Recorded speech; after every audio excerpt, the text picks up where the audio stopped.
Actually দেখেন পলি আপা অনেক সিনিয়র একজন অভিনেত্রী, গুণী অভিনেত্রী এবং বর্তমান ক্যাবিনেটে উনি আমাদের কার্যনির্বাহী কমিটির সদস্য।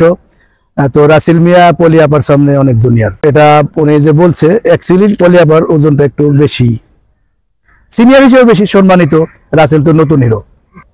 অ্যাকচুয়ালি কেন বলেছে, কোন খবর থেকে বলেছে, কি কারণে বলেছে, তাদের মধ্যে কোনো আছে কিনা, বাজাবাজি আছে কিনা, সেটা তো আমি জানি না। তবে আমি মনে করি যে এই ধরনের কথা না বলাই ভালো। কারণ কি, নিজের সদস্যকে মূল্যায়ন করতে হয়। কারণ সে যেটা করছে তার জন্য সে অ্যারেস্ট হয়েছে। কারণ যার পাপে তারে খায়, শয়তান হেরে যায়, এটা আমি মনে করি। অ্যাকচুয়ালি বিচারের মালিক আমি কে, আর এত কটু কথার মালিক আমি কে? সে অন্যায় করে থাকলে আইনের মাধ্যমে তার বিচার হবে। আমি যেই হোক, সিনিয়র জুনিয়র যেই হোক, আমি সবাইকেই বলি, ভাই জুনিয়রকে আপনারা স্নেহ করবেন, তাহলে আপনারা সম্মান পাবেন। আর আপনাদের কাছ থেকে আমাদের কিছু শিখার আছে।